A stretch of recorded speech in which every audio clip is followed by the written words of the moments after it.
ഈശോ മിശിഹായിക്ക് സ്തുതിയായിരിക്കട്ടെ.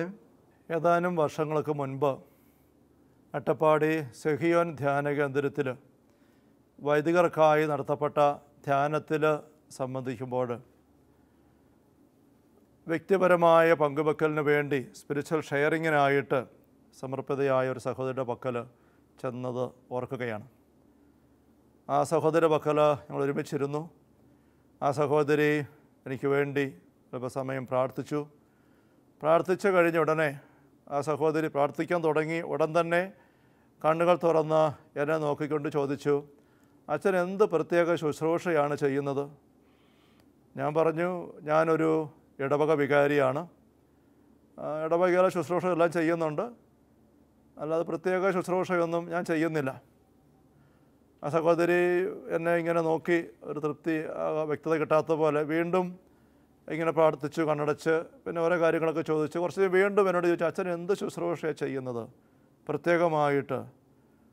ഞാൻ പറഞ്ഞു, എനിക്ക് പ്രത്യേകമായിട്ട് ഞാൻ ഇടവകയിലെ കാര്യങ്ങളൊക്കെ ചെയ്യുന്നുണ്ട്, പിന്നെ ആഴ്ച ഒരു ദിവസം ഒരു പ്രത്യേകമായ ആരാധന നടത്തുന്നുണ്ട്, ഒരു വിശുദ്ധീകരണ ശുശ്രൂഷയായിട്ട്.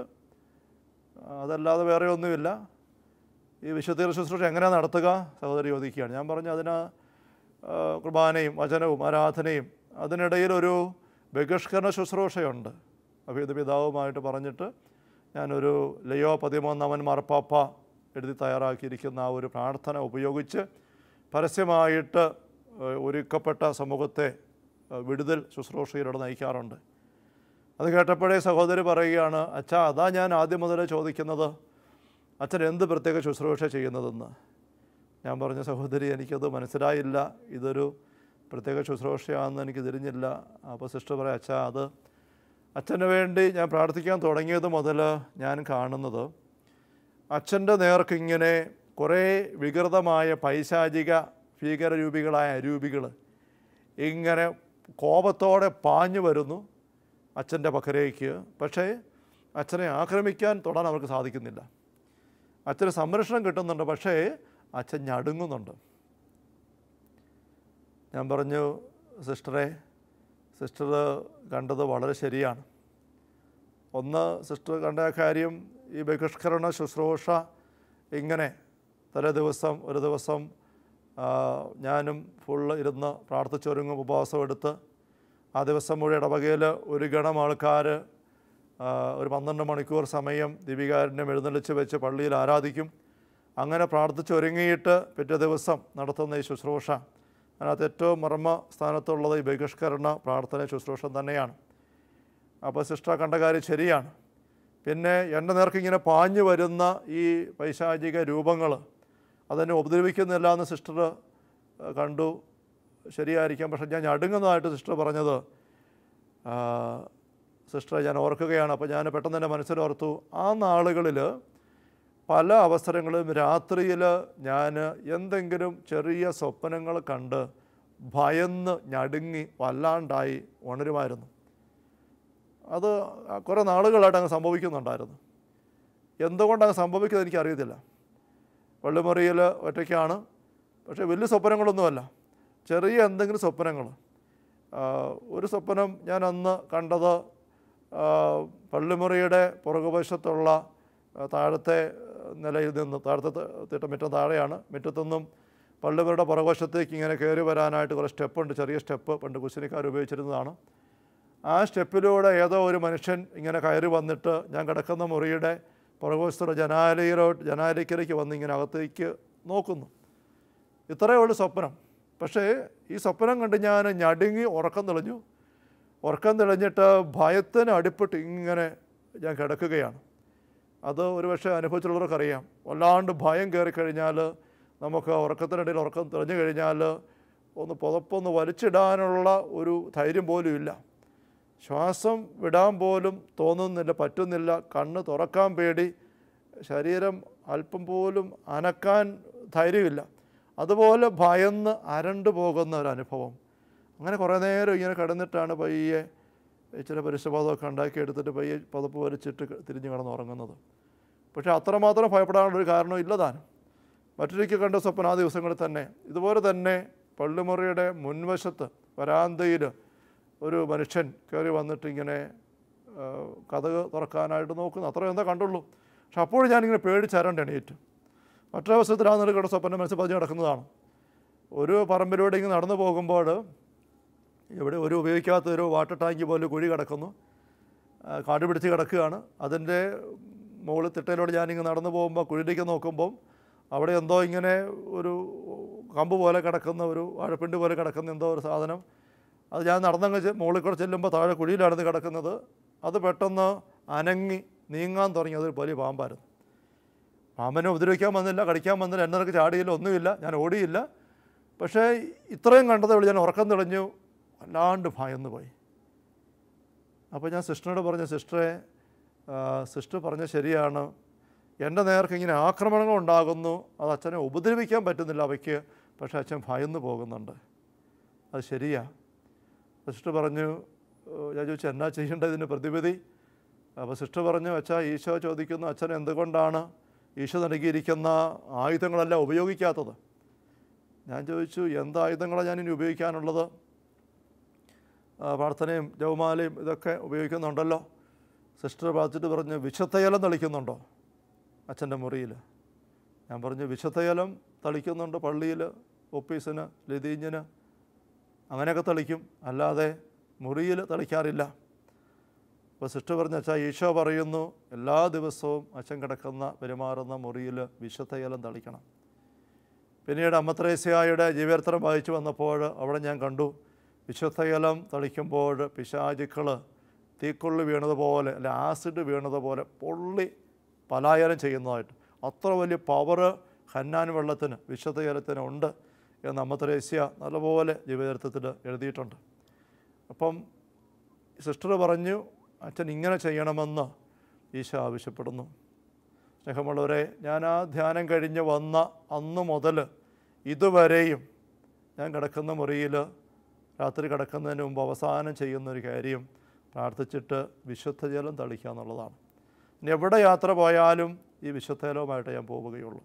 വിശുദ്ധജലത്തിൽ വലിയ പവറുണ്ട്. വിശുദ്ധജലം കുരിശൻ്റെ അടയാളത്തിൽ ഈശോ നൽകിയ അധികാരത്തിൽ ആശീർവദിച്ച ജലമാണ്. അതിൽ കുരിശൻ്റെ മുദ്ര പതിയുന്നുണ്ട്. ഈ കുരിശൻ്റെ മുദ്രയുടെ പവർ നമ്മൾ പലപ്പോഴും തിരിച്ചറിയാറില്ല. പൈശാചിക പീഡയുള്ള വ്യക്തികൾക്ക് വേണ്ടിയിട്ട് ഇങ്ങനെ പ്രാർത്ഥിക്കുമ്പോൾ പലപ്പോഴും ദീർഘസമയം നീളും പ്രാർത്ഥന. 2-3 മണിക്കൂർ എടുക്കാതെ ഒരു സെഷൻ സാധാരണ തീരാറില്ല. അങ്ങനെ പ്രാർത്ഥിച്ചിരിക്കുമ്പോൾ പലപ്പം ദിവസങ്ങളോ ആഴ്ചകളോ ഒക്കെ അല്ല, പല പ്രാവശ്യം ആവർത്തിച്ച് പ്രാർത്ഥന സെഷൻ വരുമ്പോൾ അനുഭവത്തിൽ കൂടെ കണ്ട് ബോധ്യപ്പെട്ട കാര്യമാണ്, ഈ 1 മണിക്കൂർ 2 മണിക്കൂറൊക്കെ പ്രാർത്ഥിക്കുമ്പോൾ ഈ വ്യക്തി പ്രാർത്ഥന സ്വീകരിക്കുന്ന ആളിൻ്റെ ശരീരത്തിൽ പൈശാചികമായ സ്വാധീനങ്ങൾ, സാന്നിധ്യങ്ങൾ, അതിനെതിരെ ഈ വ്യക്തിയും പ്രാർത്ഥന സ്വീകരിക്കാൻ തയ്യാറായി വന്നിരിക്കുന്നു. ഗ്രൂപ്പ് മുഴുവനുകൾ പ്രാർത്ഥിക്കുന്നു. അങ്ങനെ പ്രാർത്ഥിക്കുമ്പോൾ ഒരു വലിയ ആത്മീയ മല്ലുപിടുത്തം നടക്കുകയാണ്. ഈ പോരാട്ടം നടക്കുമ്പോൾ ഇതിൻ്റെ പോരാട്ടത്തിൻ്റെ വേദിയാകുന്നത് ഈ വ്യക്തിയുടെ ശരീരമാണ്. ഈ വ്യക്തി വല്ലാണ്ട് തളരും. ഈ പൈശാചിക അരുവി ഈ വ്യക്തി എടുത്തടിക്കും. ബലമായിട്ട് പിടിച്ച് കിടത്തിക്കൊണ്ടൊക്കെയാണ് പ്രാർത്ഥന ഇങ്ങനെ മുന്നോട്ട് നീക്കുക. അങ്ങനെ ചെയ്യുമ്പോൾ ഈ വ്യക്തിക്ക് പലപ്പോഴും വലിയ ദാഹം അനുഭവപ്പെടും. നാക്ക് വരണ്ടിട്ട് ഇങ്ങനെ ദാഹം. ലഗിയോൻ ആവസിച്ചിരുന്നവൻ്റെ പിശാചുക്കളെ ഇറക്കി വിട്ടപ്പോൾ പന്നിയിലേക്ക് കയറിയെന്ന് നമ്മൾ ബൈബിളിൽ വായിക്കുന്നു. ഈ പന്നിക്കൂട്ടം വരണ്ടോടി വെള്ളത്തിൽ ചാടി. അതേപ്പറ്റി മരിയ വാൾദോർത്ത എന്ന മിസ്റ്റിക്കന് ദൈവമനുഷ്യനെ സ്നേഹിത എന്ന പുസ്തകത്തിൽ വായിച്ചുള്ളവർക്കറിയാം. ഈശോ കാണിച്ചു കൊടുക്കുന്നത് ഈ പന്നികളിലേക്ക് പിശാചിട്ട് കയറിയപ്പോഴേക്ക് ഈ പന്നികളുടെ ശരീരം ചൂട് പിടിക്കുകയാണ്. ചൂട് പിടിച്ചിട്ട് ഇതിൻ്റെ നെയ്യ് ഉരുക്കുന്ന പോലെ ആവി പൊങ്ങുക, ശരീരത്തിൽ നിന്ന് ആവി പൊങ്ങുകയാണ്. ആ പരവേശത്തിലാണ് പന്നികളെല്ലാം കൂടെ തണുപ്പിന് വേണ്ടി വെള്ളത്തിലേക്ക്, കടലിലേക്ക് പോയി ചാടുന്നത് എന്ന് മരിയ വാൾദോർത്ത എന്ന മിസ്റ്റിക്ക് ദർശനത്തിൽ കണ്ടിട്ട് എഴുതി വെച്ചിരിക്കുകയാണ്. അപ്പോൾ ഈ ആത്മീയ പോരാട്ടം നടക്കുമ്പോൾ ശരീരത്തിൽ വലിയ ചൂട് അനുഭവപ്പെടും, ദാഹം അനുഭവപ്പെടും. അപ്പോൾ ഇതിനിടയിൽ അവരിങ്ങനെ വെള്ളം ചോദിക്കുമ്പോൾ ആദ്യ നാളുകളിലൊക്കെ ഞങ്ങൾ അവിടെ വെള്ളം എടുത്ത് വെച്ചിരിക്കുന്നത് കുടിക്കാൻ കൊടുക്കും.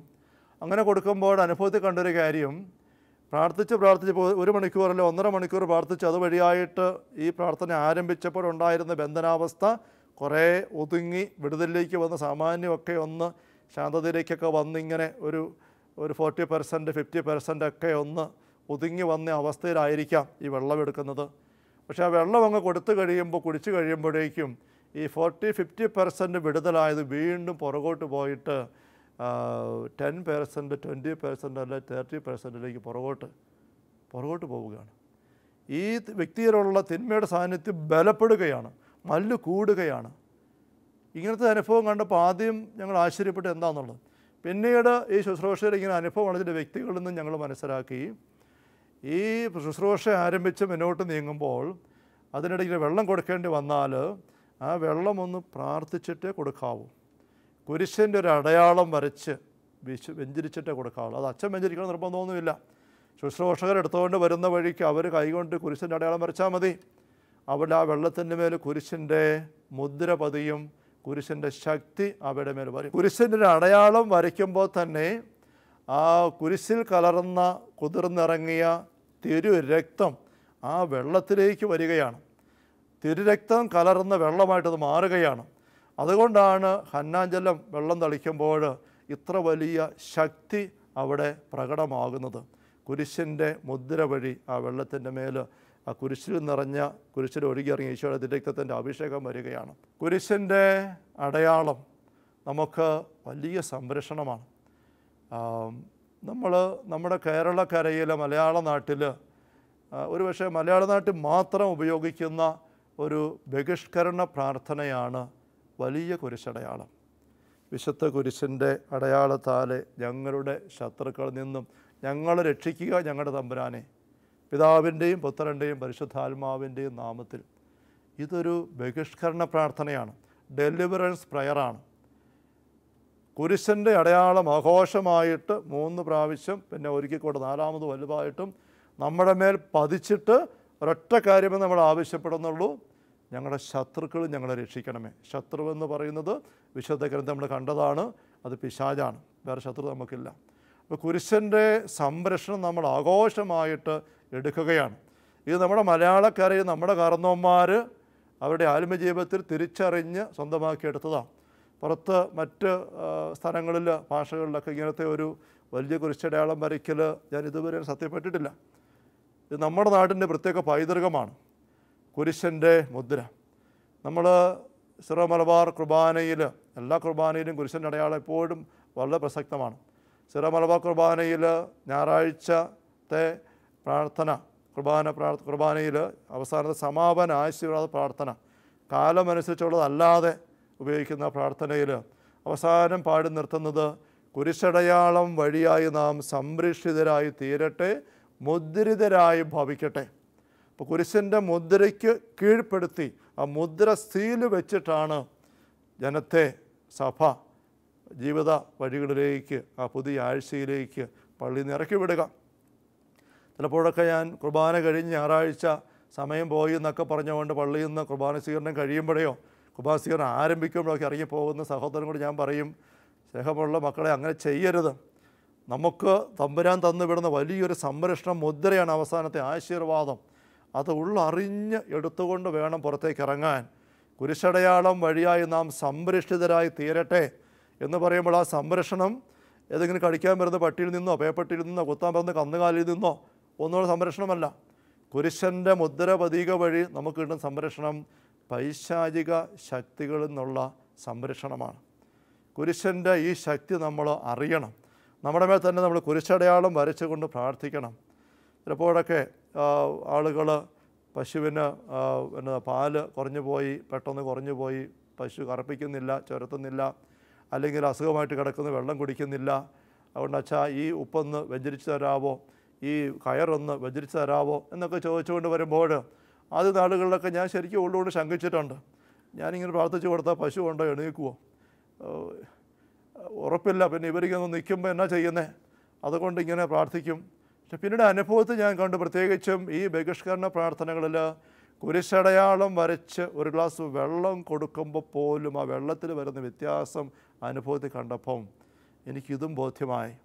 ഉപ്പുമായിട്ട് ആരെങ്കിലും വന്നാൽ ഞാൻ സിമ്പിളായിട്ട് പറഞ്ഞ് ഈശോയുടെ കുരിശൻ്റെ നാമത്തിൽ, അടയാളത്തിൽ ഇത് ആശീർവദിക്കപ്പെട്ട കുരിശൻ്റെ മുദ്ര ഇതിൽ പതിയട്ടെ, തിരുരക്തം വിവരിക്കുക കലരട്ടെ, ഇവിടെ എല്ലാ അശുദ്ധിയും മാറി തലസ്ഥാനത്ത് ഈശോയുടെ രക്തത്തിൻ്റെ അഭിഷേകം നിറയട്ടെ. അതുവഴിയായി ഈ ഉപ്പ് കൊണ്ട് വിശ്വാസത്തോടെ ഉപയോഗിക്കുന്ന വ്യക്തികൾക്ക്, അവിടെ വളർത്തുമൃഗങ്ങൾക്ക് ഈശോയുടെ ശക്തി പകർന്നു ലഭിക്കാൻ ഇടവരട്ടെ എന്ന് പറഞ്ഞ് സിമ്പിളായിട്ട് പ്രാർത്ഥിച്ച് ആ കുരിശൻ്റെ അടയാളത്തിൽ ആശീർവദിച്ച് കൊടുത്ത് വിട്ടാൽ അടുത്ത സൗരവെന്ന് പറയും, അച്ഛാ എണീറ്റു പശു, പാല് വർദ്ധിക്കാൻ തുടങ്ങി, കാര്യങ്ങൾ ഭംഗിയായി. സ്നേഹമുള്ളവരെ, കുരിശൻ്റെ ഈ ഒരു മുദ്ര നമുക്ക് വലിയ സംരക്ഷണമായിട്ട്, കുരിശ് കാണുന്ന പിശാചനെ പോലെ എന്നൊരു ചൊല്ല് തന്നെയുണ്ട് ഇംഗ്ലീഷ് നമുക്കറിയാം. ദേവാലയത്തിൻ്റെ മുകളിലൊക്കെ കുരിശ് ഉയർത്തി സ്ഥാപിക്കുന്നതിൻ്റെ ലക്ഷ്യം ആ കുരിശൻ്റെ സംരക്ഷണം ആ പള്ളി ഇരിക്കുന്ന പ്രദേശങ്ങളിൽ മുഴുവനും വരാൻ വേണ്ടിയിട്ടാണ്. നമ്മുടെ വീടുകളിൽ നമ്മൾ കുരിശൻ്റെ അടയാളം വെക്കണം. ഭവനങ്ങളെല്ലാ മുറികളിലും ഒരു കുരിശ് രൂപം എടുത്തു വെക്കുന്നത് വളരെ മനോഹരവും കരുത്തുമാണ്. ഓരോ അടയാളത്തിനും അതിൻ്റേതായ പ്രസക്തിയും അർത്ഥവുമൊക്കെ ഉണ്ട് എന്ന് നമ്മൾ മനസ്സിലാക്കണം. കുരിശിലൂടെയുള്ള രക്ഷ, നമ്മൾ മാമോദീസ വഴി പിശാചിൻ്റെ അടിമത്തത്തിൽ നിന്നും ദൈവമക്കളായിട്ട് മാറുന്നു എന്ന് നമ്മൾ ഇടയ്ക്ക് കണ്ടതാണ്. മാമോദീസ സ്വീകരിക്കാനായിട്ട് വരുമ്പോൾ പള്ളിക്ക് പുറത്ത് അച്ഛൻ ഇറങ്ങി വന്നിട്ട് വാതൊക്കെ വെച്ച് ആദ്യം ചോദിക്കുന്ന ചോദ്യം പിശാചിൻ്റെ അടിമത്തത്തിൽ നിന്നും മോചിതനാകാൻ നീ ആഗ്രഹിക്കുന്നുവോ എന്നുള്ളതാണ്. പിശാചിൻ്റെ അടിമത്തത്തിൽ നിന്നും മോചിതനാകാൻ നീ ആഗ്രഹിക്കുന്നുവോ? അങ്ങനെ ആഗ്രഹിക്കുമെന്ന് പറഞ്ഞു കഴിയുമ്പോൾ ആ വ്യക്തിയുടെ മേൽ ആദ്യം കൊടുക്കുന്ന അടയാളം കുരിശൻ്റെ അടയാളമാണ്. പള്ളിക്ക് പുറത്ത് വെച്ച് തന്നെ അത് നെറ്റിയിലാണ് കൊടുക്കുക. കുരിശൻ്റെ മുദ്ര നെറ്റിയിൽ പതിക്കുകയാണ്. അതൊരു മായാത്ത മുദ്രയായിട്ട് ആത്മാവിൻ്റെ മേൽ വരികയാണ്. അരൂപിയെ നമുക്ക് തൊട്ടുകൊണ്ട് കുരിശ് വരയ്ക്കാൻ പറ്റത്തില്ല.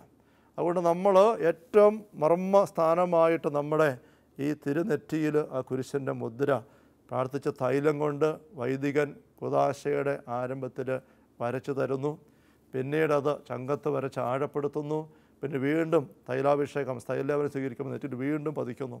അങ്ങനെ ഇത് നമ്മുടെ നെറ്റിയും ആ ചങ്കുമെല്ലാം കുരിശൻ്റെ മുദ്രയിൽ കീഴ്പ്പെടുത്തിയിട്ടാണ് പിശാചിൻ്റെ അവകാശത്തെ പറിച്ചു കളയുന്നത്. പിന്നീട് നമ്മളിപ്പോൾ പറഞ്ഞതായ വലിയ കുരിശടയാളം ആരംഭിക്കുന്നത് ഈ കുരിശൻ്റെ മുദ്രയെ നവീകരിച്ചുകൊണ്ടാണ്, വിശുദ്ധ കുരിശൻ്റെ അടയാളത്താലെ. അപ്പോൾ നാളുകൾക്ക് മുമ്പ് നമ്മൾ മാമോദീസ സ്വീകരിച്ചപ്പം ആ വൈദികൻ നമ്മുടെ ശരീരത്തിൽ നെറ്റിയിൽ നമ്മുടെ ആത്മാവിൻ്റെ മേൽ ആദ്യമായിട്ട് പതിച്ച ഈ കുരിശൻ്റെ മുദ്ര അത് നമ്മുടെ നെറ്റിയിൽ ഉണ്ട്. അത് നമുക്ക് വിശുദ്ധമായ ഒരു അടയാളമാണ്, ഒരു സംരക്ഷണമാണ്. അത് നമുക്ക് തിരിച്ചറിയാനായിട്ട് സാധിക്കണം, അതിനെ ആദരവോടെ പരിഗണിക്കാനായിട്ട് സാധിക്കണം. ഞാനൊരിക്കൽ ചങ്ങനാശ്ശേരിയിലുള്ള ഒരു കോളേജിൽ ധ്യാനിപ്പിക്കാനായിട്ട് പോയി. അവിടെ പല ദിവസം ധ്യാനമാണ്. 2 ദിവസം കഴിഞ്ഞ് ഒരു ദിവസം വൈകുന്നേരം വിശ്രമിക്കുമ്പോൾ അപ്പുറത്തുള്ള മറ്റൊരു കോളേജിൽ പഠിക്കുന്ന ഒരു പെൺകുട്ടി, അവിടെ ഞാൻ നേരത്തെ ആയിരുന്ന ഇടവകയിലെ കുട്ടിയാണ്. ഞാനവിടെ ധ്യാനിപ്പിക്കാൻ വന്നിരിക്കുമെന്ന് അറിഞ്ഞുകൊണ്ട് അവളുടെ കൂട്ടുകാരിയും കൂട്ടിക്കൊണ്ട് എന്നെ കാണാനായിട്ട് വന്നു. ഞങ്ങൾ താമസിക്കുന്ന അങ്ങോട്ട് കയറി വന്നു. അപ്പോൾ ഈ പെൺകുട്ടി കൂട്ടുകാരി കൂടെയുണ്ട്. അവൾ അച്ഛനെ മാറി അവിടെ നിന്ന് ഇവിടെ എൻ്റെ അടുത്ത് വന്ന് സ്തുതിയല്ലേ. അപ്പോൾ ഇവിടെ മുഖത്തേക്ക് നോക്കിയപ്പോൾ അവൾ നെറ്റിയിൽ ഒരു പൊട്ട് കുത്തിയിട്ടുണ്ട്. അപ്പം ഞാൻ തമാശന് ഇവളുടെ അടുത്ത് സ്വാതന്ത്ര്യമുള്ളത് കൊണ്ടും അറിയാവുന്ന കൊച്ചായതുകൊണ്ടും ഞാൻ ചിലപ്പോഴൊക്കെ പൊട്ട് കുത്തുന്ന പിള്ളേരെ പൊട്ടി എന്ന് വിളിക്കാറുണ്ട്. പൊട്ടുള്ളത് പൊട്ടി. എടേ നീ ഒരു പൊട്ടിയാണല്ലോ എന്ന് ഞാനിങ്ങനെ പറഞ്ഞു. ഉടനെ അവൾ ഇച്ചിരി വല്ലാണ്ടായി, അച്ഛൻ എന്നെ പൊട്ടി എന്ന് വിളിച്ചത് എന്നിങ്ങനെ ചിന്തിച്ച് ഞാൻ പറഞ്ഞു, മോളെ പൊട്ട് ഉള്ളത് പൊട്ടി. ഞാൻ കൂട്ടുകാരിയെ നോക്കി. അപ്പോൾ അവളുടെ നെറ്റിയിൽ പൊട്ടില്ല. ഞാൻ അവളെ ഞാൻ അടുത്തോട്ട് വിളിച്ചു, മോളെ ഇഞ്ഞ് വന്നേ. ഞാൻ ചോദിച്ചു, നീ എന്തേ പൊട്ട് കുത്താത്തത്? അപ്പോൾ അവൾ പറഞ്ഞു, അച്ഛാ അവളൊരു CSC സഭയിൽപ്പെട്ട ഒരു പെൺകുട്ടിയാണ്. അവൾ പറഞ്ഞു, അച്ഛാ ഇവിടെ ബ്ലെസ്സിങ് ഉണ്ട്, ഞങ്ങൾ പൊട്ട് കുത്താറില്ല. ഇത് പലപ്പോഴും പൊട്ടിനെ പറ്റിയൊക്കെ ഉള്ള ചില പരാമർശനങ്ങൾ ധ്യാനവേളകളിലൊക്കെ അച്ഛന്മാരൊക്കെ അല്ലാത്തവരൊക്കെ നടത്താറുണ്ട്. പൊട്ട് കുത്തുന്നത് പാപമൊന്നുമല്ല, ഒരു പാപമല്ല. നമ്മുടെ ശരീരത്തെ ഭംഗിയായിട്ടും വൃത്തിയായിട്ടും ഭംഗിയായിട്ടും ആവശ്യത്തിന് അലങ്കരിച്ച് കൊണ്ടു നടക്കുന്നത് എപ്പോഴും അത് മനോഹരമാണ്. ദൈവത്തിൻ്റെ ആലയമാണ് ശരീരം, അതിനെ അലങ്കരിക്കാം ആവശ്യത്തിന്. നമ്മൾ സ്വയാലങ്കാരമായിട്ട് പോകരുത്. നമുക്ക് 2 തലമുറ മുമ്പ് വരെ ക്രൈസ്തവ വിശ്വാസികൾ മാമോദീസ ആരും പൊട്ട് കുത്തുമായിരുന്നില്ല. ഇപ്പോഴും പല ക്രൈസ്തവ വിഭാഗങ്ങളും പൊട്ട് കുത്തുകയില്ല. ഇതൊരു ഫാഷൻ വെച്ചും മറ്റും വളരെ അനുകരിച്ചുമൊക്കെ നമ്മളങ്ങ് ചെയ്യുകയാണ്. എന്ന് മാത്രമല്ല, ഈ കുത്തുന്ന പൊട്ട് പലപ്പോഴും വികൃതമായ അടയാളങ്ങളിലും പൈശാചിക അടയാളങ്ങളൊക്കെ ആയി പോവുകയും ചെയ്യുന്നുണ്ട്. പാമ്പ് പോലെയും പഴുതാര പോലെയും പല്ലിക്കാഷ്ടം പോലെയൊക്കെയുള്ള പൊട്ട് ഇങ്ങനെ കാണാം. പൊട്ടുകുത്താൻ നിർബന്ധമുള്ള കുട്ടിയോട് ഞാൻ പറയും, പൊട്ട് കുത്തിക്കോ. മനോഹരമായൊരു കുരിശ് അടയാളത്തിലാണ് പൊട്ട് കുത്തിക്കുക. കുരിശിൻ്റെ അടയാളമായിട്ട് പൊട്ട് കുത്തിക്കുക. ഒന്ന് മനോഹരമാണ്. പൊട്ട് കുത്തരുതെന്നല്ല. ചില പിള്ളേർ പറയും അച്ഛന് പൊട്ട് കുത്താൻ പറ്റത്തില്ല, അസൂയായിട്ട് പറയുന്നത്. ഞാൻ പറഞ്ഞ അസൂയയുടെ വിഷയമല്ലത്, കുരിശിൻ്റെ സംരക്ഷണത്തിൻ്റെ വിഷയമാണ്. സ്നേഹമുള്ളവരെ, നമ്മൾ ദൈവരാജ്യ പോരാട്ടത്തിൽ നമുക്ക് ലഭിച്ചിരിക്കുന്ന ഏറ്റവും വലിയ ആയുധങ്ങളിലൊന്നാണ് വിശുദ്ധ കുരിശ്. ആ കുരിശിനെപ്പറ്റി നമുക്ക് ഒരുപാട് ചിന്തിക്കാനും മനസ്സിലാക്കാനുമുണ്ട്. കുരിശിൻ്റെ മുദ്ര പതിയുന്ന വെള്ളത്തിൻ്റെ മേലുണ്ടാകുന്ന ശക്തി നമ്മൾ ശ്രദ്ധിക്കുകയായിരുന്നു. എല്ലാ ദിവസവും ഞാൻ കിടക്കുന്ന മുറിയിൽ വിശുദ്ധജലം തളിക്കണമെന്ന് ഈശോ എനിക്ക് അന്ന് ആ സഹോദരി വഴി പറഞ്ഞു തന്നു. അതുമുതൽ ഇന്ന് വരെയും അതുമുതൽ ഇന്നലെ രാത്രി വരെയും ഞാൻ ചെയ്തിട്ടുണ്ട്. എൻ്റെ സംരക്ഷണം ഞാൻ അനുഭവിക്കുന്നുണ്ട്. എന്തെങ്കിലും വിശുദ്ധജലം തളിക്കാതെ എതിർച്ചയായി കിടന്നിട്ടുണ്ടെങ്കിൽ അത് ഞാൻ തിരിച്ചറിഞ്ഞിട്ടുണ്ട്. അനുഭവത്തിൽ വ്യത്യാസം. കുരിശടയാളം വരച്ച ഒരു ഗ്ലാസ് വെള്ളത്തിലുണ്ടാകുന്ന വ്യത്യാസം ദുഷ്ടാരൂപികൾ വിളിച്ചു പറയുന്നതിന് ഞാൻ സൂചിപ്പിച്ചു. രക്തമാണ്. നമുക്കറിയാം ഈശോയുടെ പരസ്യജീവിതത്തിൽ ഈശോയെ ആദ്യം തിരിച്ചറിഞ്ഞ ദുഷ്ടാരൂപികളാണ്. അപ്പസ്വരന്മാർ അറിയുന്നതിന് മുമ്പ് നീ ആരാണ്? ഞങ്ങൾക്ക് ദൈവത്തിൻ്റെ പരിശുദ്ധൻ. തുടങ്ങിയ ആത്മീയ തലത്തിലും ഈ ദുഷ്ടാരൂപികളുടെ ഏറ്റുപറച്ചിലൂടെ ചില കാര്യങ്ങൾ നമുക്ക് ബോധ്യപ്പെടാവുന്നതായിട്ടുണ്ട്. കുരിശിൻ്റെ മുദ്ര നമ്മുടെ മേൽ പതിച്ച് സംരക്ഷണം മാമോദീസയിലൂടെ വലിയ കുരിശടയാളങ്ങളെ വിടുതൽ പ്രാർത്ഥന ഇതെല്ലാം നമുക്ക് ഓർമ്മിക്കാം. സ്നേഹമുള്ള സഹോദരങ്ങളെ, നമുക്കൊരു നിമിഷം നമ്മുടെ ഉള്ളത്തെ നല്ല ഈശ്വര പക്കലേക്ക് പ്രാർത്ഥനയിൽ ഉയർത്താം. കർത്താവായ ഈശോയെ, അങ്ങ് രക്ഷ നേടിയെടുത്ത കുരിശ് ഞങ്ങൾക്ക് വലിയൊരു ആയുധമായിട്ട് അങ്ങ് നൽകിയിരിക്കുന്നല്ലോ. ഈ കുരിശിൻ്റെ ശക്തി ഞങ്ങൾക്ക് ബോധ്യമാക്കി തരണമേ.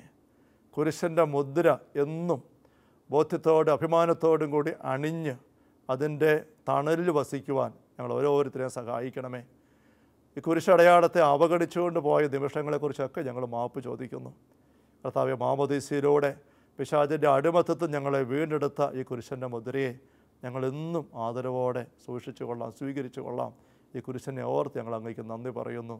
കുരിശടയാളം വഴിയായി ഞങ്ങളെന്നും മുദ്രിതരായും സംരക്ഷിതരായും ഭവിക്കട്ടെ. കർത്താവായ ഈശോയെ, പരിശുദ്ധ കത്തോലിക്കാ സഭയിലെ എളിയ ദാസനം കനിഞ്ഞു നൽകിയ ശുശ്രൂഷ പൗരോഗത്തിൻ്റെ അഭിഷേക അധികാരം അനുസരിച്ച് കലാരൂപതര വാഗമൺ മൗഢ്യരൂപ ധ്യാനകത്തിൻ്റെ നിയമനാധികാരം അനുസരിച്ചും ഈശോയെ, അങ്ങയുടെ ദൈവരാജ്യ രഹസ്യങ്ങൾക്കായിട്ട് കാതോർത്ത് വിശ്വാസത്തോടെ അവയെ സ്വീകരിച്ച് ഇപ്പോൾ അങ്ങയുടെ സ്പർശനത്തിനായി കുരിശിൻ്റെ മുദ്ര വഴിയുള്ള വിടുതലിനായിട്ട് ഉള്ളു തുറന്ന് കാത്തായിരിക്കുന്ന ഈ മക്കളുടെ നേർക്ക് അങ്ങയുടെ നാമത്തിൽ കരമുയർത്തിക്കൊണ്ട് ദാസൻ പ്രാർത്ഥിക്കുന്നു. അങ്ങയുടെ തിരുനാമ ശക്തിയാൽ, തിരുക്കുരിശൻ്റെ അടയാളത്താൽ, തിരുരക്തത്തിൻ്റെ യോഗ്യതയാൽ ഈ മക്കൾ ഓരോരുത്തരും അവരുടെ നിയോഗതലങ്ങളും സകലവിധ നാരകീയ സ്വാധീനങ്ങളിൽ നിന്നും സമ്പൂർണ്ണമായി വിടുതൽ പ്രാപിക്കുവാൻ ഇടവരട്ടെ. ദൈവ കരുണയാൽ സംഭവിക്കട്ടെ. കർത്താവ് യേശു മിശിഹായുടെ സമൃദ്ധമായ കൃപയും അനുഗ്രഹങ്ങളും പിതാവായ ദൈവത്തിൻ്റെ അവർണ്ണനീയമായ സ്നേഹവും പരിശുദ്ധാത്മാവായ ദൈവത്തിൻ്റെ നിരന്തരമായ സാന്നിധ്യസഹവാസവും നാം എല്ലാവരും കൂടി ഉണ്ടായിരിക്കട്ടെ, ഇപ്പോഴും എപ്പോഴും എന്നേക്കും. ആമേൻ.